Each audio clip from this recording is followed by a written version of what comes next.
In this episode, let's have a look at the Countryman B6 lavalier mic.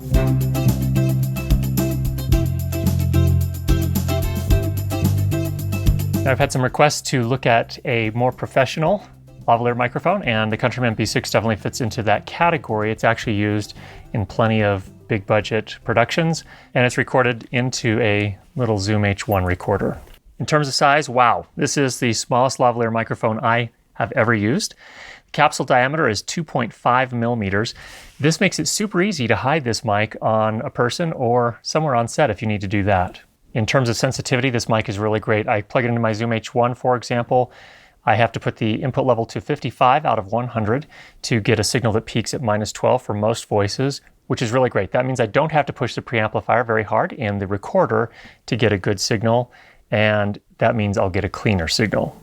There is one thing I noticed on this mic that I haven't noticed as much on other mics, and that is that it's very sensitive to wind, and that can get that the interference noise or the noise, that sound, the wind noise that you can get when the wind blows across the capsule. So that also extends to just the actor breathing. If you're wearing it on the outside of the clothing, even just the breath from the actor can make it do that wind sound. So when you're using this mic, if you're going to put it on the outside of the clothing of your talent, you really probably need to use the foam wind cover, which makes it a little bit larger. However, I really get the impression this mic was really designed for use underneath the first layer of clothing, and it really shines there. That's where you can manage all of the wind noise, no problem. You don't have to use the foam cover underneath. Just the first layer of clothing almost always will manage the wind noise, even if it's pretty vigorous wind. Here we're outdoors testing two things. Number one, we have a little bit of a breeze, so we want to see how well the microphone manages that situation. And when it's hidden under your clothes, I think typically it's going to do pretty well. Secondly, what happens when we do some movement, when the talent actually moves around? Does the mic pick up a lot of the movement of the clothing and things of that nature? So partly that's going to be the microphone. That's a little factor. I think the biggest factor is probably how you mount the mic. So in this case, what I have is I have the mic mounted underneath my top shirt, attached to my undershirt. So it's kind of sandwiched in between the two layers of clothing there. It is placed inside of a hush loft, which again is a little cylindrical piece of foam that is sort of like a sponge, like a makeup sponge. And then that's gaff taped to my undershirt. And then on top of that, so here's the shirt, here's the microphone taped to the shirt. And then on the next layer, I have a two-sided piece of gaff tape that I just sort of rolled up in a triangular shape, and that's sandwiched between the mic and my outer clothing, my outer shirt. So that has the effect of sort of making it all stick together so that in theory when it moves, it'll all move together instead of rubbing against each other and making noise. So let's see how it does. You can see the breeze is picked up pretty nicely here. That's my new sound blanket over there, which I had to wash and is hanging out to dry. It smelled pretty badly. Seems like they treated it with some sort of chemical, but hopefully the wash will take some of that off. So here's some movement, just so you can see how well this holds up. This is some big movement. I would expect some sound with big movement like this, moving the arms, like waving arms and stuff like that.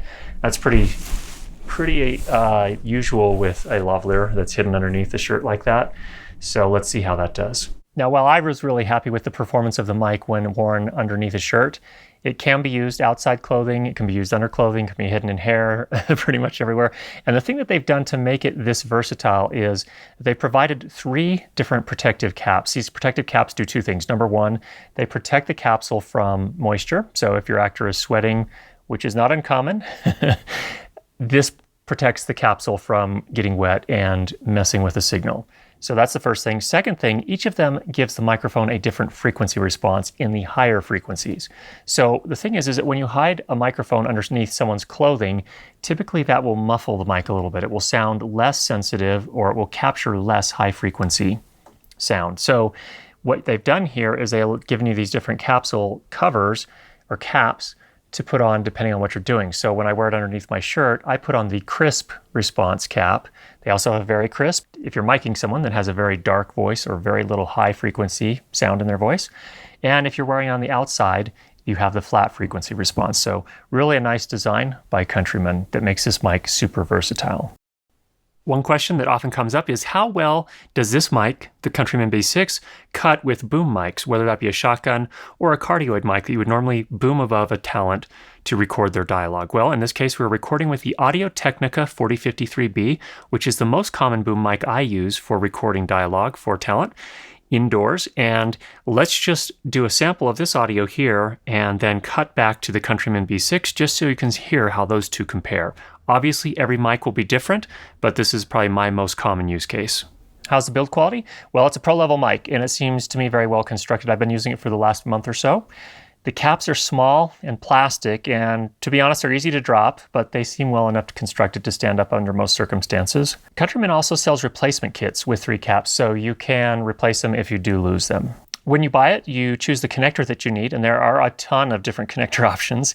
You can order the mic with a connector for almost any of the wireless systems or an XLR connector, so it'll work with the Rode Link, with Sennheiser wireless systems, pretty much any system you can think of. It includes 2 clothing clips, foam wind cover, 3 caps, in the best Lavalier case I've ever used. The case has a very thoughtful layout and makes getting the mic in and out of the package very quick and very easy. If your mic breaks or you have any sort of issue with it, Countryman also does repair service and can potentially repair them depending on what's happened to them.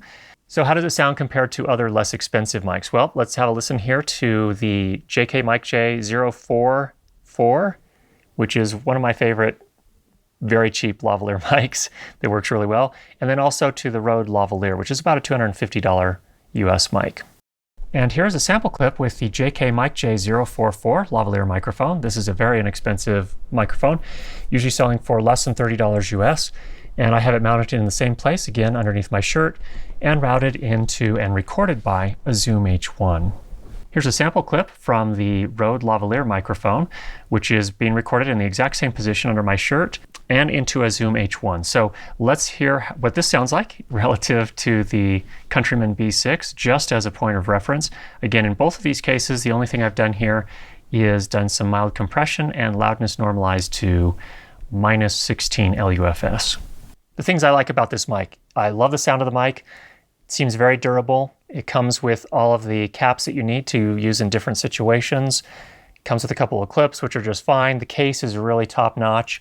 So overall, it seems like a really good buy at $289 US over at B&H Photo in July 2015. Of course, that price will fluctuate over time. What do I not like so much about this mic? Well, the only real thing I can see that could be a problem is that those caps are so tiny.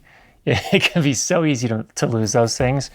But if you're careful, you should have a fine time with that. They're also plastic. If you drop them and step on them, there's a good chance you're going to destroy them. But it's all worth it because it gives you a tiny little mic that's very easy to hide and great to work with and sounds great. So overall, that's my assessment of the Countryman B6 lavalier mic. If you have any questions, go ahead and leave those down below. Thanks for checking out the episode. And if you have not already subscribed, make sure you do that. And we'll be sure to get you more great videos on how to improve your lighting and sound for video. Talk to you soon.